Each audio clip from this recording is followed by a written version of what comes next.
अस्सलामुअलैकुम दोस्तों और साथियों, उम्मीद है आप लोग खैरियत से होंगे। आज की इस वीडियो में हम बात करेंगे कि बहुत सारे लोग मैदे की तेज़ाबियत के हाथों तंग होते हैं। कभी तो उनको सीने में दर्द और जलन होती है, कभी उनको खट्टे डकार आते हैं और कभी उनके गले के अंदर तेज़ाब आता है। तो इस मसले पे हमने बात करनी है कि कैसे आप इसको मैनेज कर सकते हैं खुद भी, और फिर डॉक्टर कैसे इसको मैनेज करते हैं। आपके जो स्टमक के अंदर क्या फ़ायदा है इस तेज़ाब का कि जिसकी वजह से आप इतने ज़्यादा मसलों में चले जाते हैं। दरअसल ये जो स्टमक है, हमारा मैदा है, इसके अंदर एक गैस्ट्रिक फ्लूइड होता है, यानी एक माया होता है। तो उसकी मिकदार होती है 20 से लेकर 100 ml तक, और इसके अंदर मौजूद होता है ये तेज़ाब जो कि मैदे के ही कुछ सेल जो हैं उसको खारिज करते हैं।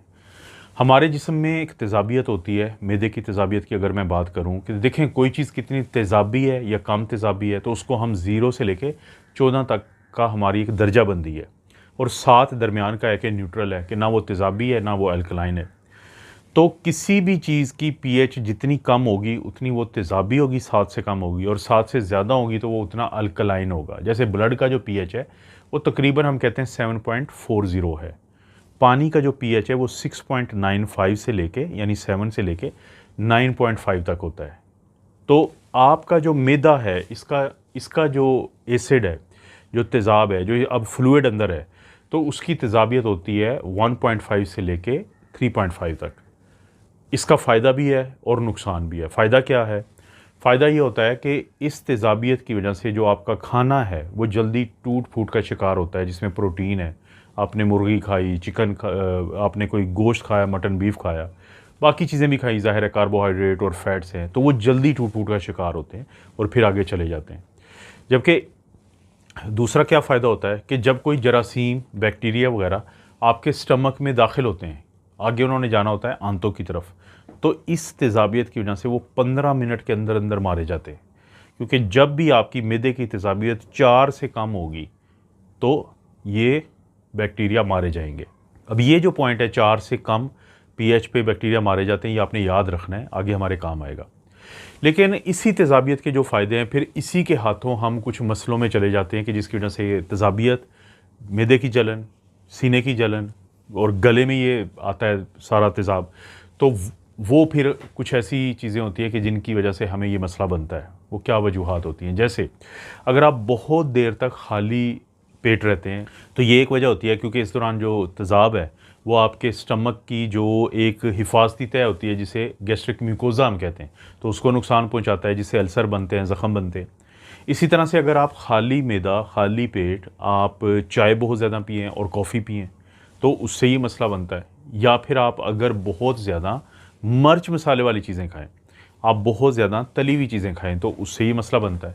फिर बाज़ औक़ात हमारी आदत होती है कि हमने खाना खाया और हम लेट जाते हैं, तो उससे क्या होता है कि जो ज़मीन की पुल होती है, ग्रेविटी जिसे कहते हैं, तो वो हमारे खाने को नीचे की तरफ लेके जाती है अगर हम खाना खा के 1 घंटे तक बैठे रहते हैं या कोई काम से चलते फिरते हैं।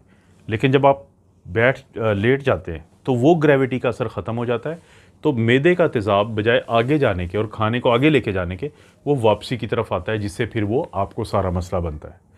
तो ये जो हमारा लाइफ़स्टाइल होता है, ये वो चीज़ें हैं जो बढ़ावा देती हैं, जो ज़्यादा फिर ये तेज़ाब पैदा होता है और इससे ये मसले जन्म ले रहे होते हैं। अब जब इसको ठीक करने की बारी आती है तो सबसे पहले तो आपने खुद ही इसको ठीक करने की कोशिश करनी है, या हो जाएगा ठीक अगर आप अपनी ज़िंदगी में कुछ तब्दीलियाँ लाते हैं।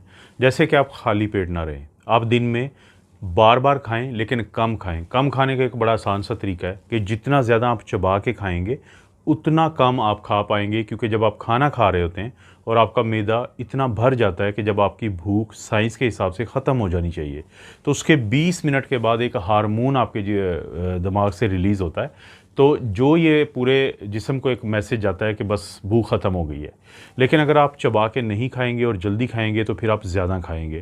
दूसरा, चबा के खाने का ये फ़ायदा होता है कि छोटे छोटे पीसेस बन जाएंगे, स्टमक जो है उसके लिए आसानी हो जाएगी, जल्दी खाना वहाँ से आगे चला जाएगा और तेज़ाबियत कम से कम खारिज होगी और आपको कम से कम मसला बनाएगी। दूसरा फिर ये है कि खाना खाने के बाद फ़ौरी मत लेटें, बल्कि बैठे रहें घंटा तक, बेशक आप यानी कि बैठें। और आजकल तो साइंस हमें बताती है कि 15 से 20 मिनट की या 10 से 15 मिनट की हल्की वॉक करें कोई भी मेजर खाना खाने के बाद, जिससे खाना जल्दी आगे चला जाता है और तेज़ाबियत ज़्यादा नहीं होती और तेज़ाब ज़्यादा खारिज नहीं होता। दूसरा ये है कि जैसे मैंने ज़िक्र किया था कि आपने खाली जो मैदा है वो चाय कॉफ़ी मत पिएँ, और बहुत ज़्यादा चाय कॉफ़ी उन दिनों में मत पिएँ जब आपको ये मसला चल रहा है। बहुत ज़्यादा मिर्च मसाले वाली चीज़ें, स्पाइसी चीज़ें ये मत लें, इसका आपको फ़ायदा नहीं है, इससे आपको नुकसान होता है।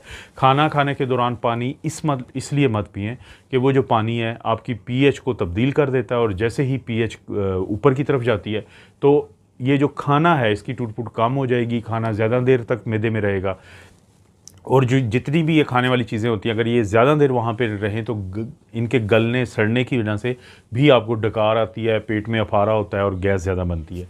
गैस इस वक्त भी ज़्यादा बनती है अगर आप खाना खाते हुए बातें ज़्यादा करते हैं। तो एरोफेजिया एक चीज़ है कि आप हवा को भी साथ खाते हैं, तो जो आपके मैदे में जाती है, आंतों में जाती है, तो आपको गैस का मसला बनाती है।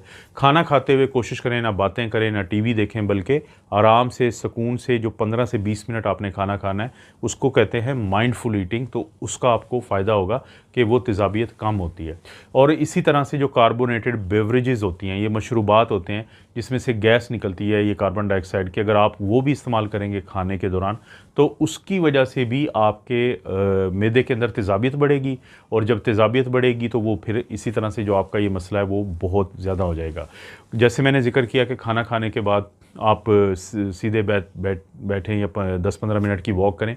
रात को सोते वक्त देखें, अगर आपका ये मसला बन गया है और आपको अब तेज़ाबियत तंग कर रही है, तो रात को सोते वक्त आपकी जो हेड साइड है आपके बेड की, उसको 2 ईंटें रख के आप 8 इंच ऊंचा रख सकते हैं, या कोई भी ऐसी इतनी साइज़ की चीज़ रख के आप ये जो ईंटें हैं आपने विड्थ पे रखनी है, चौड़ाई के हिसाब से, तो ये कर सकते हैं। लेकिन आजकल तो खैर बेड भी ऐसे आ रहे हैं, मैट्रेस भी आ रहे हैं जिन्हें इंक्लाइन मैट्रेस या इंक्लाइन बेड कहते हैं, तो वो ऐसे ही मरीज़ों को फ़ायदा देते हैं जिनको ये तेज़ाबियत, ये गैस और ये जो सीने में जलन है मैदे के तेज़ाब की वजह से, तो ये तंग कर रही होती है।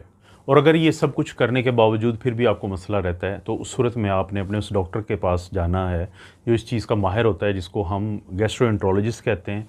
तो वो जो है आपसे पूरी हिस्ट्री लेते हैं, आपको आप मुआयना करते हैं, आपकी खाने की आदत को पूछते हैं, तो फिर आपको कुछ दवाइयाँ शुरू करवाई जाती हैं। उसमें से एक तो सिरप होते हैं, अक्सर वो एंटासिड्स होते हैं। जैसे कि मैंने जिक्र किया था कि जिनको तेज़ाबियत ज़्यादा बनती है तो उनको मैदे की वो लेयर जो तेज़ाब के असर से बचाती है तो वो कमज़ोर पड़ जाती है। तो जब आप इसको एंटासिड को इस्तेमाल करते हैं तो तेज़ाबियत से बचाने के लिए वो एक आर्जी तौर पे एक लेयर बनती है, तो ये एंटासिड्स का काम होता है। लेकिन दूसरे होते हैं पीपीआईज़, जिनको हम कहते हैं प्रोटॉन पंप इनहिबिटर्स। ये क्या करते हैं कि वो सेल जो तेज़ाब पैदा करते हैं तो उनको ये जाके ब्लॉक कर देते हैं, जिससे तेज़ाब कम पैदा होता है और आपकी पीएच बढ़ती है, वो 6-8 पे चली जाती है। जैसे अब मैंने कहा था आपको कि जब मैं पीएच 4 की बात कर रहा था वीडियो के शुरू में कि आपने ये याद रखना है, पॉइंट आगे काम आएगा। देखें, कोशिश करें कि अपने लाइफस्टाइल को ही तब्दील करके इस मसले से जान छुड़ा लें, क्योंकि अगर आप पीपीआई जैसे ओमेप्राज़ोल है, एसोमेप्राज़ोल है, पेंटोप्राज़ोल है और लेंज़ोप्राज़ोल है, मुख्तलिफ़ किस्म के ये ज़ोल्स हैं, ये इस्तेमाल करेंगे तो ये इरिवर्सिबली ब्लॉक करते हैं पैराइटल सेल को, मैदे के उन सेल्स को जो तेज़ाब पैदा करते हैं। जब आपकी पीएच ज़्यादा रहना शुरू हो जाएगी, जो 4 से नीचे तेज़ाब था, पीएच जिसकी 4 से नीचे थी, तो बैक्टीरिया के ख़िलाफ़ वो एक बहुत बड़ी आपको एक प्रोटेक्शन और हिफाजत थी, तो वो हिफाजत ख़त्म हो जाएगी। तो फिर अगर आप बहुत ज़्यादा आदी हो जाते हैं इन कैप्सूल्स के, इन गोलियों के, जिनको पीपीआई कहते हैं, प्रोटॉन पंप इनहिबिटर कहते हैं, मैदे के कैप्सूल कहते हैं, तो इससे फिर मुख्तलिफ़ किस्म की जो बैक्टीरियल इन्फेक्शंस होती हैं तो वो जन्म लेती हैं, चाहे वो आंतों की हो, पेट की हो, बाकी सारी कुछ हो। तो इसलिए अपने लाइफस्टाइल में जो मैंने तब्दीलियाँ बताई हैं, अगर आप वो कर लेते हैं तो उससे आपको बहुत ज़्यादा फ़ायदा हो जाता है। आपको पता है दोस्तों, इस चैनल पर मैं इस तरह की वीडियोज़ डालता हूँ रूटीन में, तो इस चैनल को आपने सब्सक्राइब करके तो बेल नोटिफिकेशन ज़रूर दबानी है और वीडियो को लाइक करना है। तो आप अपना और अपनी फैमिली का ख्याल रखें। अल्लाह ताला आपको और आपकी फैमिली को हर किस्म की बुराई, बीमारी और आजमाइश से महफूज रखें।